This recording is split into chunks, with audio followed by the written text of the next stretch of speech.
starting just about, using this Zoom. Anybody have a question?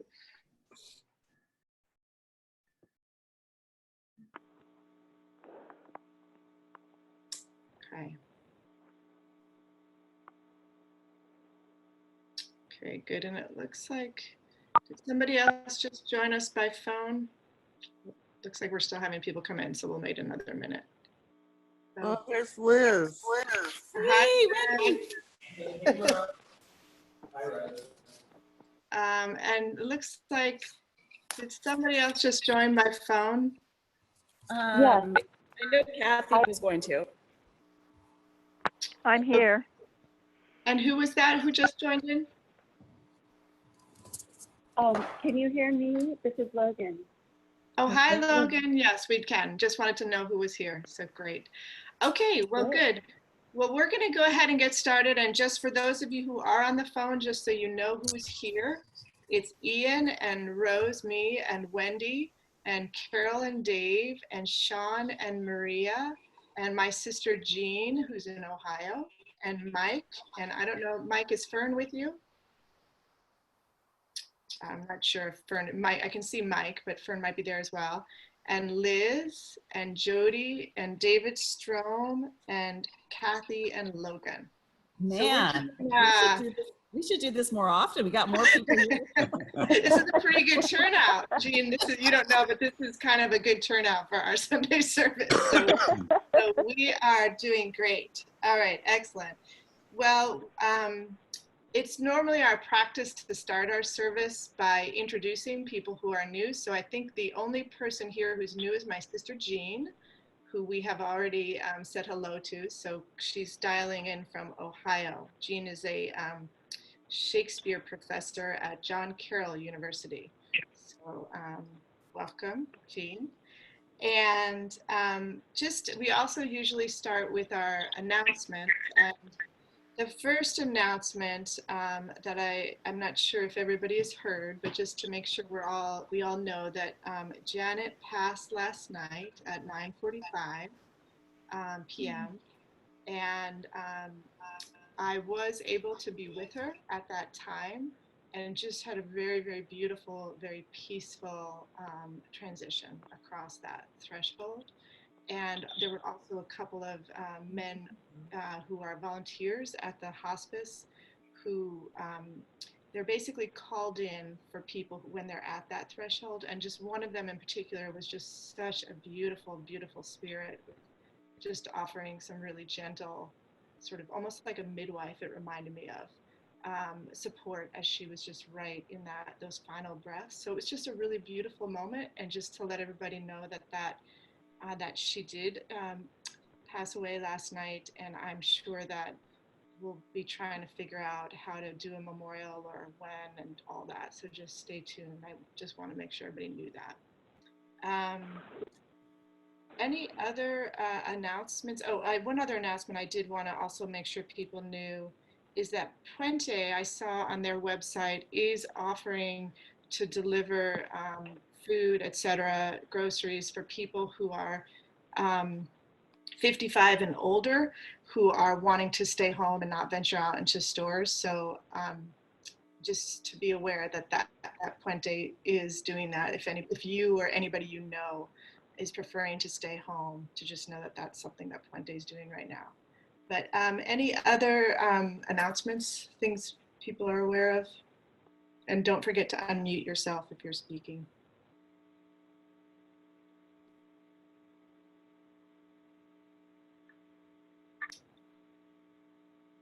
Okay. All right, well, normally we start our service with a song. One thing I have learned from using Zoom in my work is that Zoom is not necessarily great for music, and especially not for collective singing. So if Roddy were here or Ian had been up for longer than 10 minutes, I might have one of them do a solo. But instead of a song, what I'm going to invite us to do that's sort of to sort of bring us into a sort of church mode is actually to do a practice of gratitude. Can you hear it? So my invitation to all of us is to just take a moment right now to think of something from either this morning or the recent days, something that you're grateful for. And it can be something really simple, like a bird that lives outside your home, or it can be a meal that you had, or some interaction with someone, your health, just one thing that you're grateful for. So if you will, just sort of call that to mind in your location. And so I'll just give a minute to see if you can come with one thing.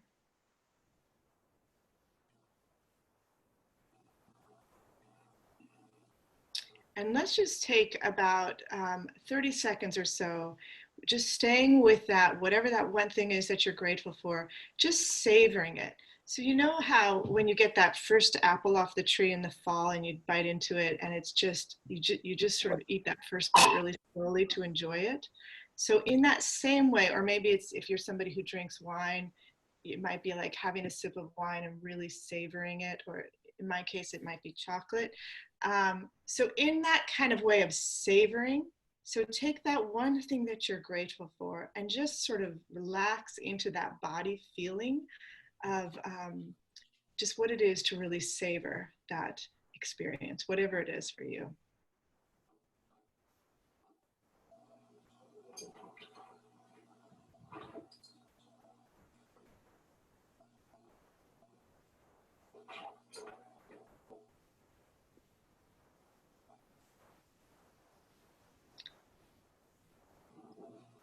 Okay.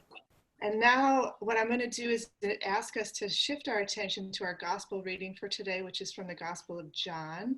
And I have asked Ian if he would be willing to read that for us. I did have it in the attachment if you want to look at it. You don't need to. Ian is going to read it for us.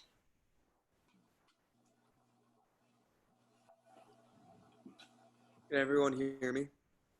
Yes. Yes, okay, cool. A reading from the Gospel of John, chapter 4. Jesus left Judea and went back once more to Galilee. Now he had to go through Samaria. So he came to a town in Samaria called Sychar, near the plot of ground Jacob had given to his son Joseph. Jacob's well was there, and Jesus, tired as he was from the journey, sat down by the well. It was about noon. When a Samaritan woman came to draw water, Jesus said to her, "Will you give me a drink?" His disciples had gone into the town to buy food. The Samaritan woman said to him, "You are a Jew, and I am a Samaritan woman. How can you ask me for a drink? For Jews do not associate with Samaritans." Jesus answered her, "If you knew the gift of God and who it is that asks you for a drink, you would have asked him, and he would have given you living water." "Sir," the woman said, "you have nothing to draw with, and the well is deep. Where can you get this living water? Are you greater than our father Jacob, who gave us the well and drank from it himself, as did also his sons and his livestock?" Jesus answered, "Everyone who drinks this water will be thirsty again. But whoever drinks this water I give them will never thirst. Indeed, the water I give them will become in them a spring of water welling up to eternal life." The woman said to him, "Sir, give me this water so that I won't get thirsty and have to keep coming here to draw water." He told her, "Go call your husband and come back." "I have no husband," she replied. Jesus said to her, "You are right when you say you have no husband. The fact is, you have had 5 husbands, and the man you now have is not your husband. What you have just said is quite true." "Sir," the woman said, "I can see that you are a prophet. Our ancestors worshipped on this mountain, but you Jews claim that the place where we must worship is in Jerusalem." "Woman," Jesus replied, "believe me, a time is coming when you will worship the Father neither on this mountain nor in Jerusalem. You Samaritans worship what you do not know. We worship what we do know, for salvation is from the Jews. Yet a time is coming and has now come when the true worshippers will worship the Father in the Spirit and in truth. For they are the kind of worshippers that the Father seeks. God is Spirit, and his worshippers must worship in the Spirit and in truth. The woman said, I know that Messiah, called Christ, is coming. When he comes, he will explain everything to us. Then Jesus declared, I, the one speaking to you, I am he. Just then his disciples returned and were surprised to find him talking with a woman. But no one asked, What do you want? Or why are you talking with her? Then, leaving her water jar, the woman went back to the town and said to the people, Come, see a man who told me everything I ever did. Could this be the Messiah? They came out of the town and made their way toward him. Many of the Samaritans from that town believed in him because of the woman's testimony. He told me everything I ever did. So when the Samaritans came to him, they urged him to stay with them, and he stayed 2 days. And because of his words, many more became believers.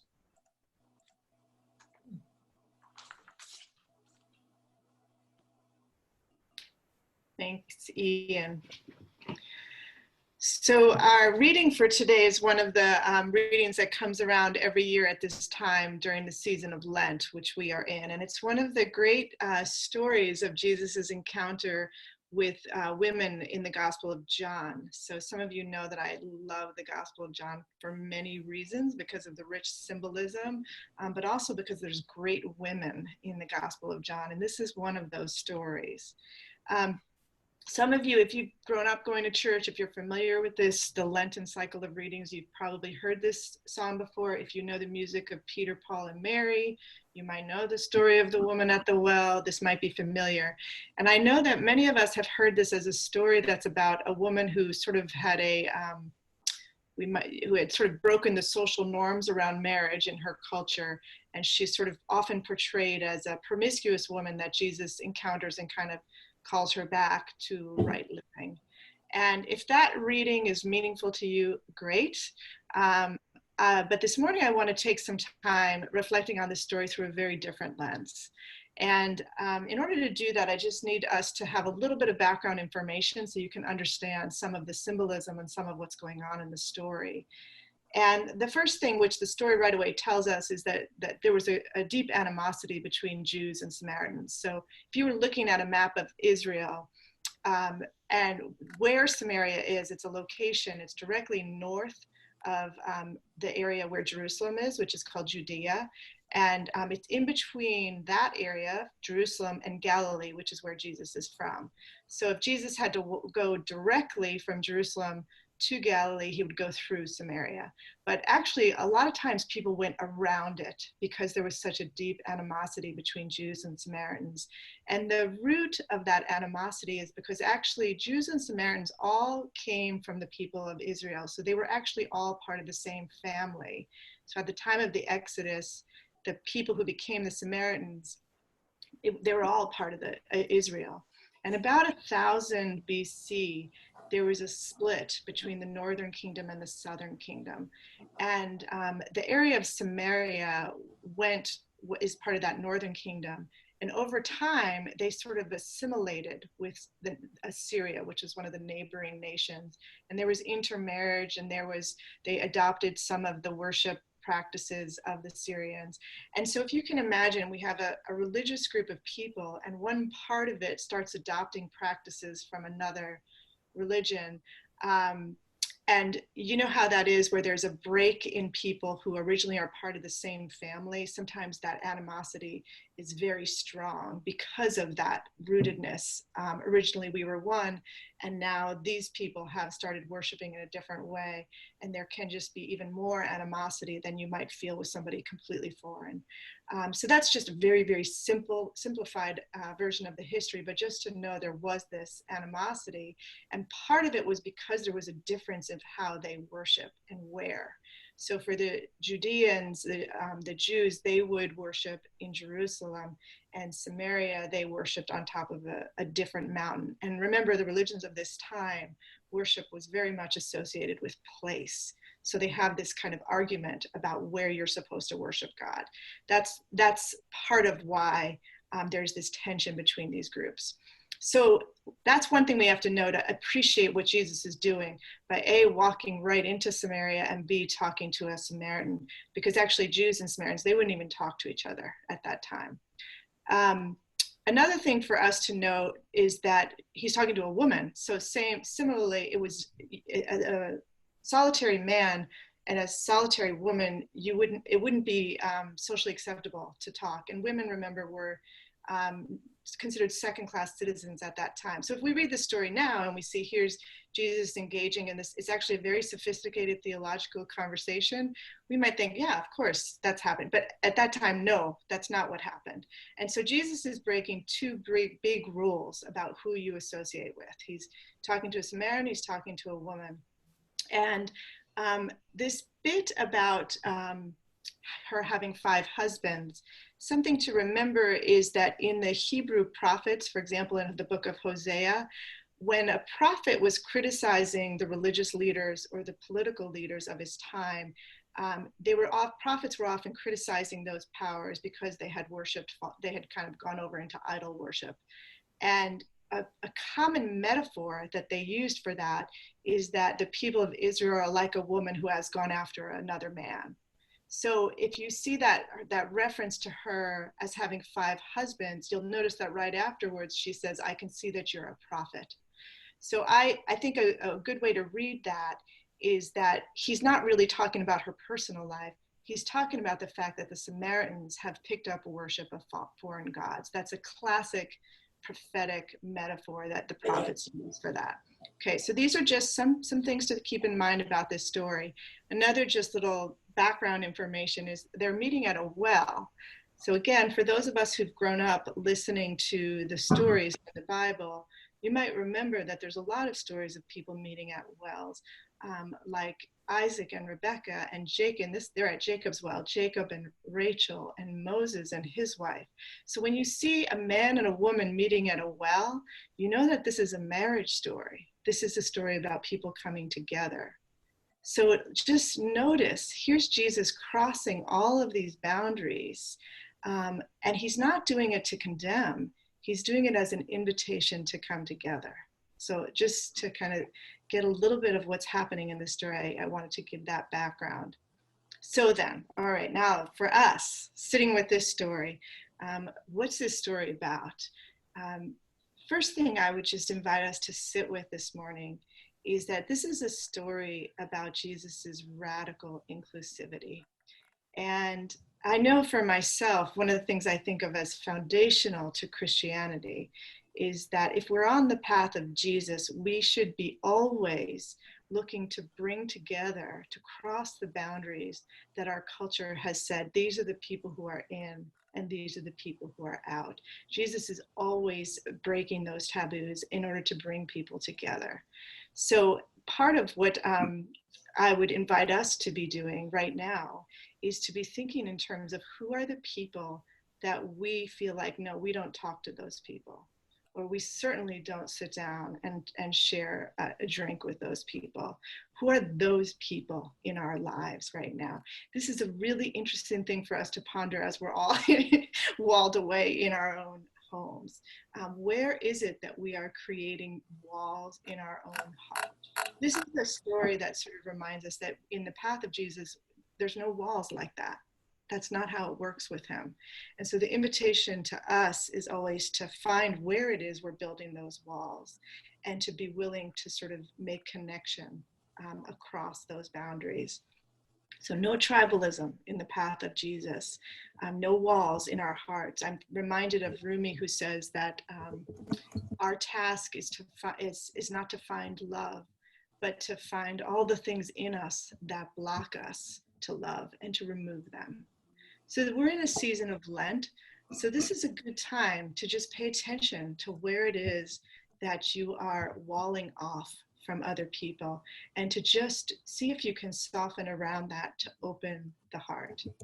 Now, another thing we can just take from this story, particularly right now, is they're actually in a dialogue about where you worship God. Look at us. We are we are all used to worshiping in a physical place. And here's Jesus saying, the time will come when you will not worship in this mountain or that mountain, on this church or that church, but in spirit and in truth. So I just want to say right now, this week, right here, this is actually an invitation for us to be inside of that. What does it mean to worship in spirit? We're all inside of an opportunity to learn about that. And then the last thing another little piece I want to pull out from this story is this whole thing about water. You may know that water is, again, a symbol for the Holy Spirit. So think about baptism. When we're baptized in water. It's a symbol used in the Bible for the Spirit. And so there's this lovely dialogue between Jesus and this woman where first he asks her, I actually love that in some translations he walks up to her and he says, give me a drink. I mean, isn't that just great? Like we've got Jesus saying, you know, you can just picture him walking into Do Arts and sitting down at the bar and say, give me a drink. You know, so there is a level on which these are people in a desert. When you have a source of water, it's critical to life. So give me a drink. There's a level on which Jesus is asking for what we need to be alive. But then they get into this dialogue where water now becomes about something very different. And it's that inner source of living water that never dries up. And so there's this dual thing of paying attention to something that we actually physically need to survive, but not getting confused that is actually going to take care of a much deeper source within. So I have to say that I've just been sitting with that double meaning. And I feel like in this week, at least here in Redwood City, we might think about the rush on toilet paper or the rush on canned goods, and that energy of like, let me go get, you know, what I need to survive. Just that energy of survival, of reaching after the thing that we think we need. And here's Jesus saying, I'm going to give you something much deeper than that. Because actually, when we are motivated from that survival fear, there's never enough. There's never enough toilet paper that you could have when you're in that fearful state, right? And yet, if we're connected to a place of spirit within, then we have a completely different possibility for how we're in this moment. So the last bit I want to say, just staying with that, so how do we connect with that inner source? I got an email, thanks to Liz, from the Half Moon Bay Review, where they were asking, what is it that our spiritual traditions know about how we shall live in this moment where we are all, we're not exactly quarantined, but we are spending a lot more time at home, many of us are. And I just keep thinking of my monks down there on the Big Sur coast that you all know that I love. And, you know, the monks are always in social isolation. That's their way of life. And they don't do it as a way of cutting off from the world. It's actually how they are engaging the world, in spite of what it might look like. And there's very particular ways that they go about their life to keep their hearts open. Because of course, it's possible when we're spending all of our time at home to feel disconnected and to feel isolated. But that's not what the monks are doing. Their way of life is about opening the heart, staying connected to that inner source of spirit, and also staying connected to others. And the way they do it, one of the things that I think we can sort of learn from them is they actually have a very, very particular way they go through every single day. And the monks that I know down at New Camaldoli, you know, they gather for prayer at 5:30 in the morning, 7 a.m., 11 a.m., and 5 p.m. Now, I'm not suggesting anybody needs to get up at 5:30 in the morning, unless you're already up at that time. But the point is that they structure their day to have regular pauses, to stop whatever their ordinary mind is focused on, to kind of return to the bigger picture, to return to that place of spirit. So it's an intentional rhythm. It also matches different energies that are part of the natural flow of the day. So 5:30 before dawn has a really different feel than 7 when the sun is up and the birds are singing, which is a different feel from the midday time when we've probably put in some hours of work and maybe need to step back, which is different from the evening time, which is when we are closing the day and the sun is setting, and there's a different energy there. So their pauses match natural rhythms throughout the day. So I would suggest one way of staying connected to that inner source of spirit as we are in this time is to just think about how you're going through your day. Now, I want to be totally transparent and say, if you've done the Myers-Briggs, I know there's J's and P's, and this might be a little easier for the J's, if you know what I'm talking about. I am actually not somebody who likes to have a structure in my day. I tend to like to go with the flow. So just to let you know, this is not easy for me, what I'm talking about, what they're doing at the monastery. But what I know is that when I've been there on retreat and I do observe this way of going through the day, it changes how I work, it changes how I feel. And also I'm aware that right now, when I go through my days just going with the flow, the pull of fear that's out there on Facebook and on the news is so strong that it's easy to get pulled into the flow of anxiety or fear. So that's also why I feel like right now, maybe more than ever, it might be worth just trying to sort of schedule regular pauses, which whatever you would do that allows you to sort of reconnect with your inner self, to reconnect with nature, to reconnect with a place of prayer, whatever that looks like for you, something to try. So I just offer that as a practice that now that we're all having lots of time at home, we have that opportunity to engage if you want. Another thing the monks do that I want to share is that it's part of the monastic way of life to engage physical labor every day on behalf of the community.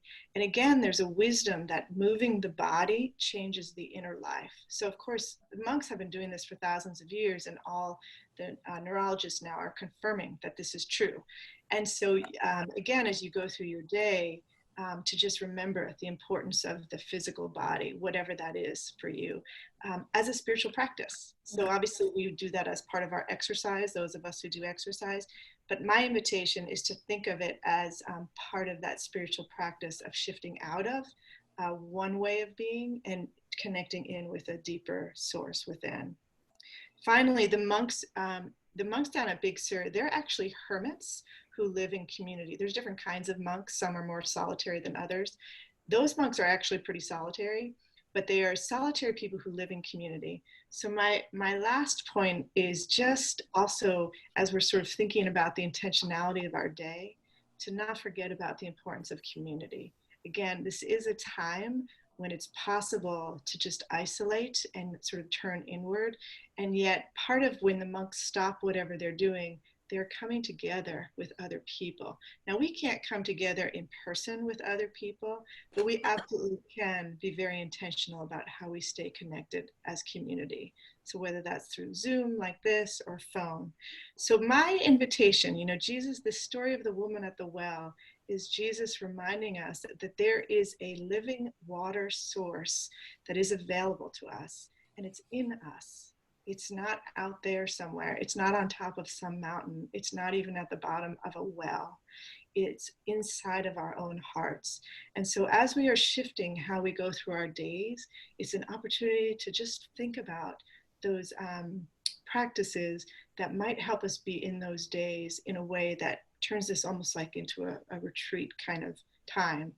So those are some thoughts for me. But I now want to turn us to this poem that's been going around. If you're on Facebook, you might have already seen it. But I want to invite us to just sit with it and see if there's any other wisdom that we might have as a community. So this is the part where in a moment I'm going to invite anybody who wants to put their voice in to do so. So just be mindful that if you do that, you might have to unmute yourself. So what I'm going to do now is I'm going to read this poem, and we're going to use a way of sitting with a reading that's called Lectio Divina. Again, this is a monastic way of sitting with a scripture or a poem. And the way it works is we read it more than once. So those of you who've been in church with me know that I do this often.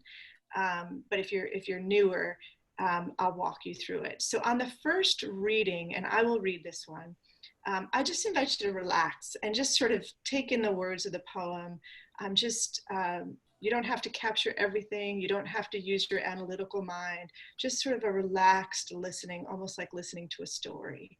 And I'll read it through on this first time, just listening like that. What if you thought of it as the Jews consider the Sabbath, the most sacred of times? Cease from travel. Cease from buying and selling. Give up, just for now, on trying to make the world different than it is. Sing, pray, touch only those to whom you commit your life. Center down. And when your body has become still, reach out with your heart. Know that we are connected in ways that are terrifying and beautiful. You could hardly deny it now. Know that our lives are in one another's hands. Surely that has come clear. Do not reach out your hands. Reach out your heart. Reach out your words. Reach out all the tendrils of compassion that move invisibly where we cannot touch. Promise this world your love for better or for worse, in sickness and in health, so long as we all shall live.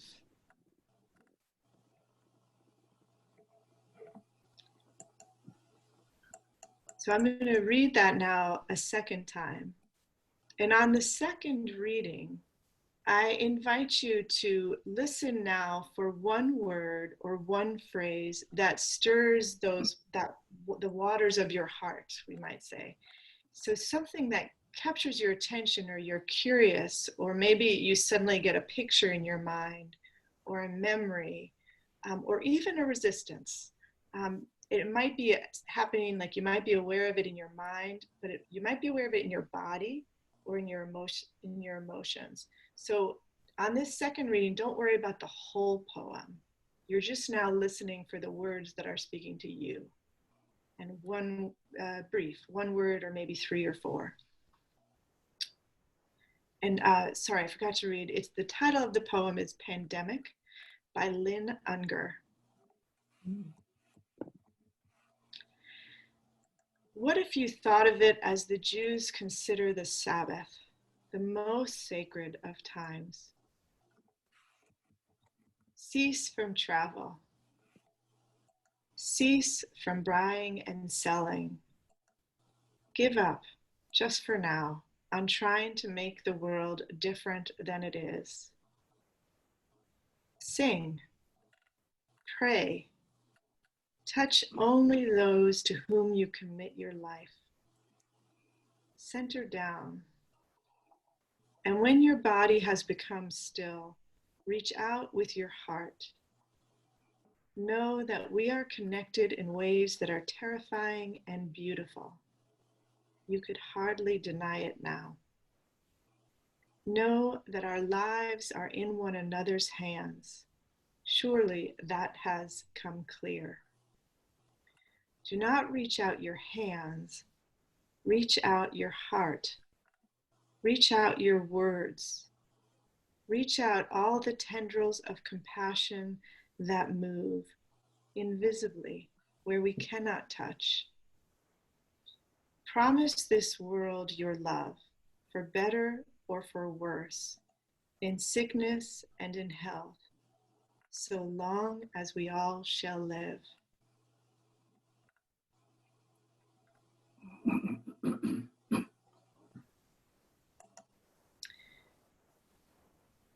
So see if you can identify that word or phrase that stirred in you. And normally in church we would speak it. I'm going to invite us not to do that right now, but just to sort of know it for yourself.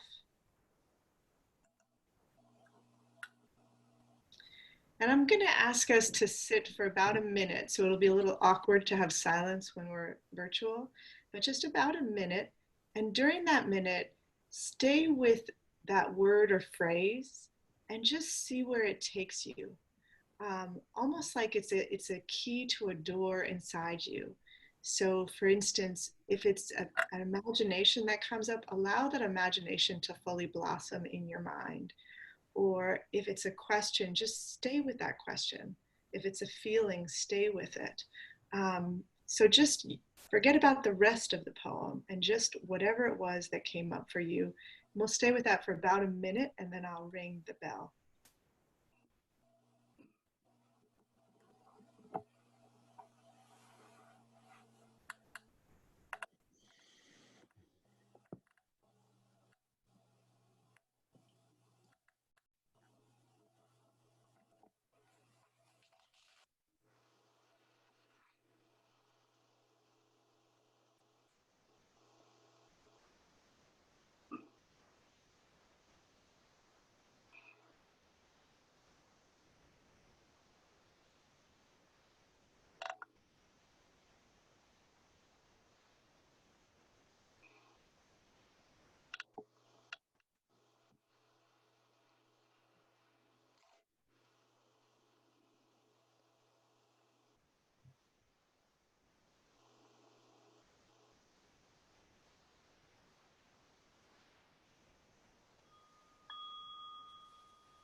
So I want to invite anybody who is willing to just share with us what words jumped out for you and what that made you think of or what stirred for you.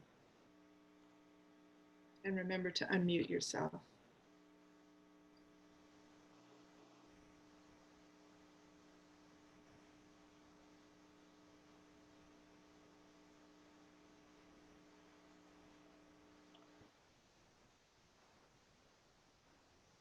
I guess, can you guys hear me?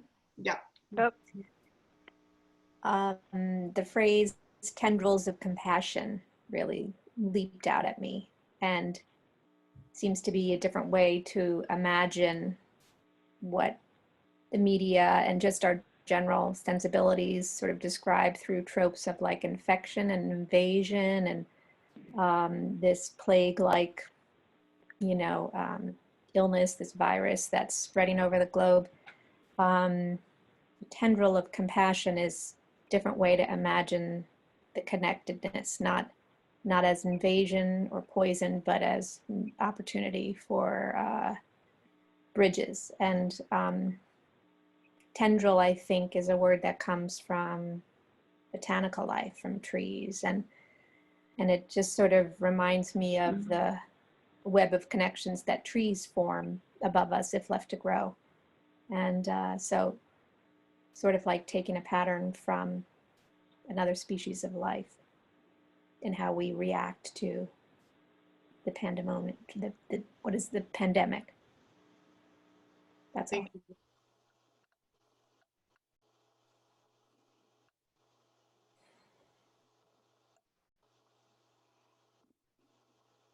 I was thinking of, can you hear me? If you can just come a little bit closer, that might help. Yes, okay. Okay, now? I had the phrase, as long as we all shall live, in my head.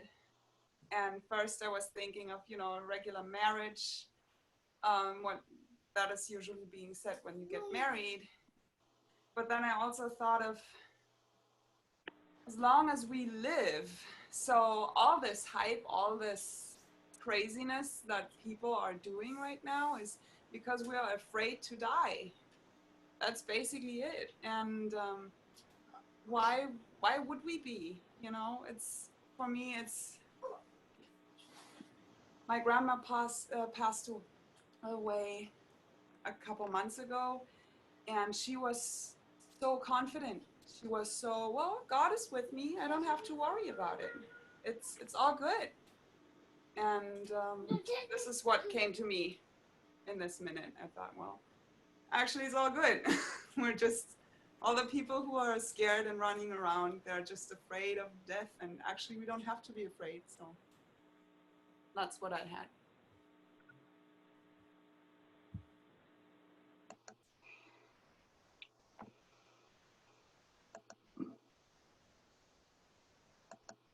This is Logan. Can you hear me? Yes.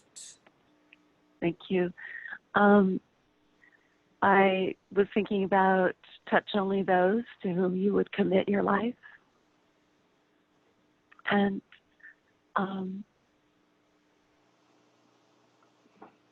it's that if that meant that you might be exposed to the virus, let's say, then it's the ultimate, you are committing your life, or possibly.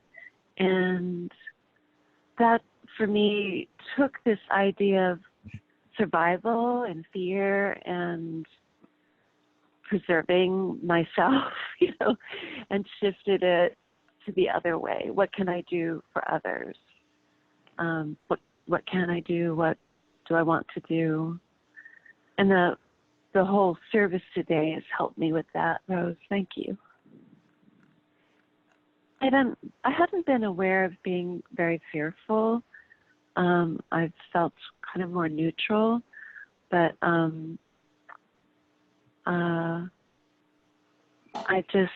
certainly am studying fear in myself. Thanks.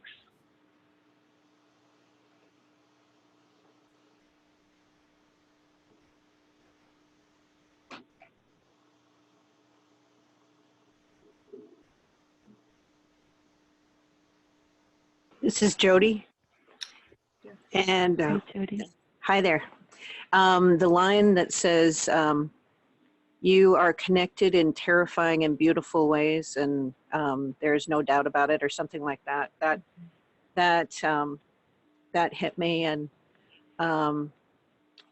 because I'm seeing, there's just awful stuff, but I'm seeing, the spirit of humans, and just reaching out and helping, and that there's humor that's come out of just strange and bizarre and terrifying places. But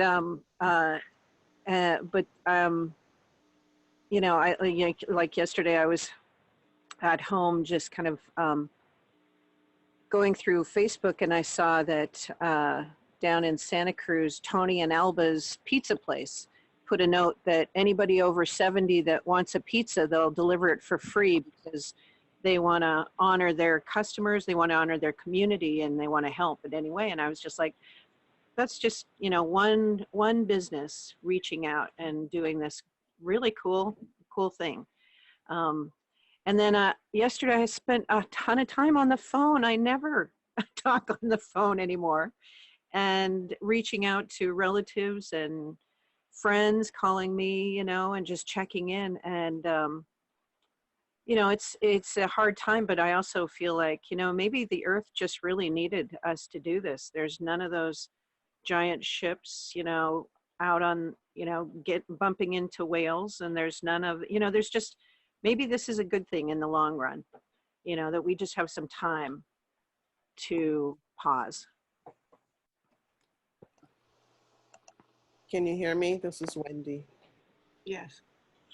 I was thinking of the same part of that poem, Jody. I was really moved by those videos of the people in Italy singing. And, we live here, Sean and Maria and I and Arwen and Cooper, in this dark little hidden, beautiful place. And I think some of us sort of pride ourselves on our independence and our ability to survive on our own. But boy, lately when I see Maria and Cooper and Arwen and Sean walking by, I'm like, wow, look, I can go outside and talk to them. I don't know. It's just, there's this, we really do need each other. People need each other.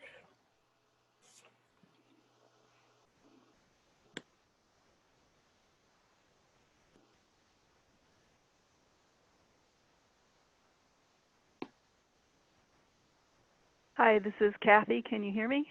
Yes. Hooray, I unmuted. I like the line, reach out your heart instead of your hands, because I like going to work and being useful. And my doctor told me to stop working and go home. So here I am, and I'm very grateful to Liz and Wendy for having little email conversations with me so I don't feel so isolated, because certainly all my friends at work are all worrying about how they're going to teach online. So I wanted to say I really appreciate that. Yes. Thank you.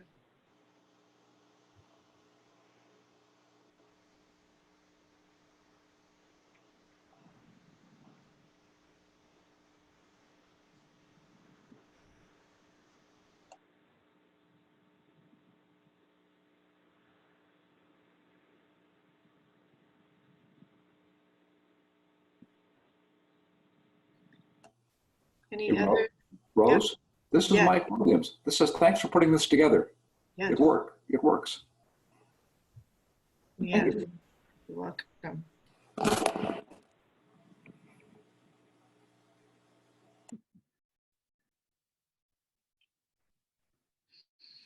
Any other words or lines from the poem that anyone wants to bring forward?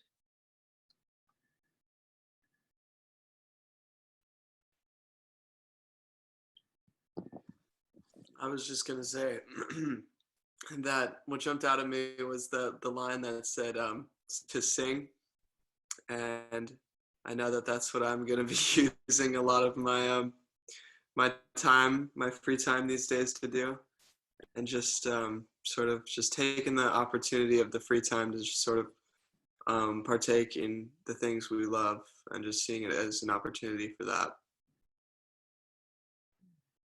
Yes, thank you.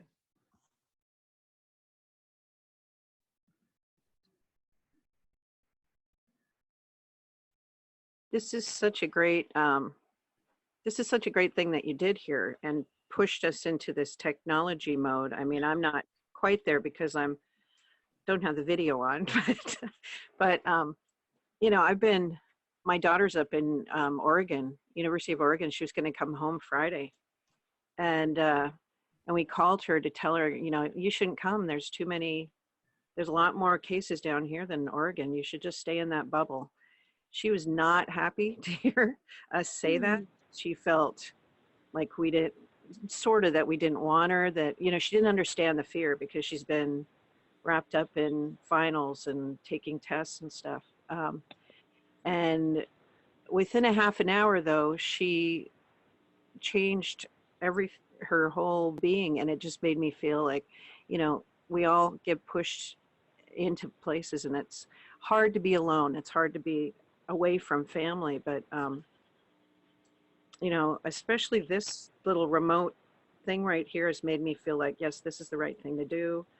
And I love that we've got church doing this. We should do this more often, especially for people who can't make it to church, Yeah. Yeah. We need to set it up for Mark so he can play the piano from home, but Yes. Oh yeah, where is Mark today? He had another commitment already. I did call him to make sure he had the information if that commitment had been canceled. So I don't know if maybe it was still on. Thanks. Any last words? Anybody wants to bring forward or put their voice in?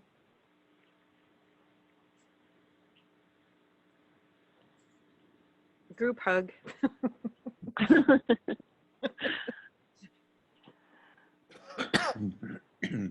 I'd like to thank you, Rose, for, you've been with Janet every day for a week, and you were with her last night. And I really want to thank you for that. Yeah. Yeah, it was a privilege to be with her. And I'm very glad that, as it turned out, her hospice ended up in my neighborhood.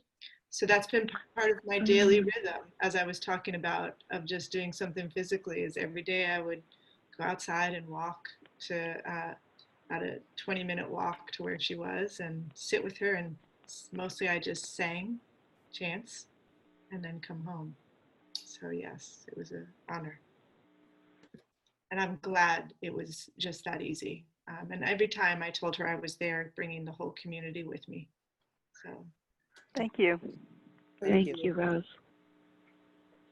So let's, since we've shifted slightly, let's do shift and just while we're still all here, even though we're in different locations, we are practicing that worship in spirit. But let's think about the people that we want to pray for today. Again, in that spirit of reaching out our heart. Definitely want to pray for Janet's just passage and eternal rest for her spirit. And also particularly for those of us who are very close to Janet, just for the comfort, and just that sense of peace, even though there's sadness. So let's pray around that. And I also really want to pray for Puente, the people at Puente, and other healthcare workers and people for whom this time they are absolutely still working and really in ways to try and bring those tendrils of compassion. So just really to pray for doctors, nurses, our friends at Puente, just everybody whose work is people who work in our grocery stores, all of the folks for whom they have not slowed down. And in fact, they have to be absolutely fully present. So let's definitely hold them with our hearts. And who else shall we pray for today? Who's on your mind and heart? One other, I just want to say one of my aunts passed away a week ago, and just want to pray for her family and my mother. It was my mother's sister. Anybody else we want to bring into our hearts today? Well, all our very elderly family members. Yes. My parents are in their 90s, and my partner's mom is in her late 80s. I'd like to remember Genevieve. Yes. And prayers for her in her Solitude. her solitude. Mm-hmm. Mm-hmm.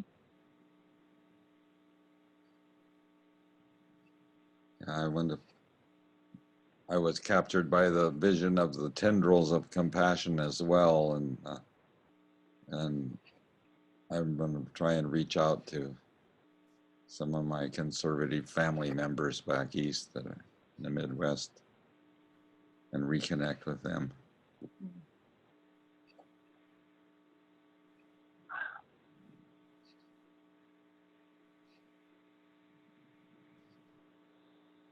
I'd like to also hold our teens, our children in our hearts as they adjust to a different rhythm and learn how to slow down along with ourselves. I think that for my children, my teens, that's going to be very challenging. And just that they can, I don't know, the words of the poem are to cease, to cease all the busy activity and to settle into a different mode of living. So let's keep them in our prayers and thoughts. Yes.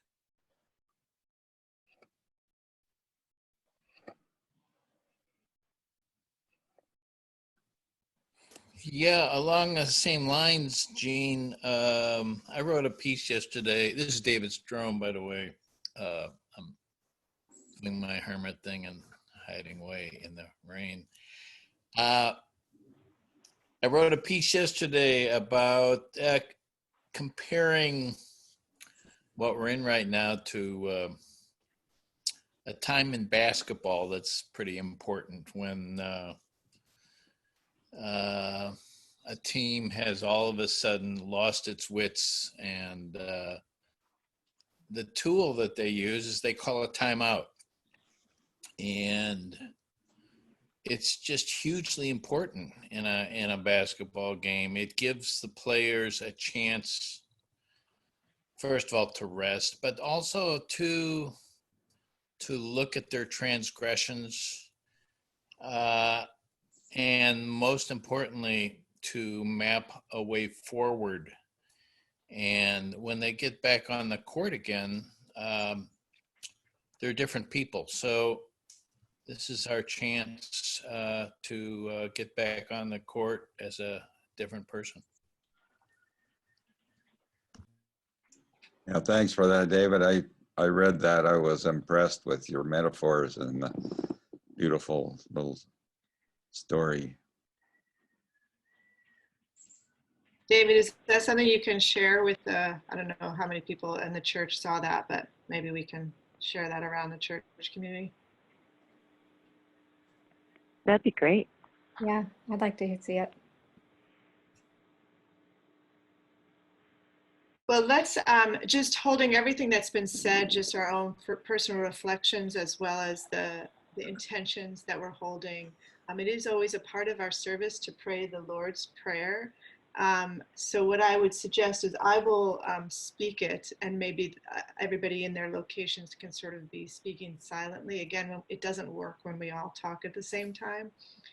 So that's why I'm suggesting that way, but to definitely have us all be praying together the Lord's Prayer. So, our Mother and Father who art in heaven, hallowed be thy name. Thy kingdom come, thy will be done on earth as it is in heaven.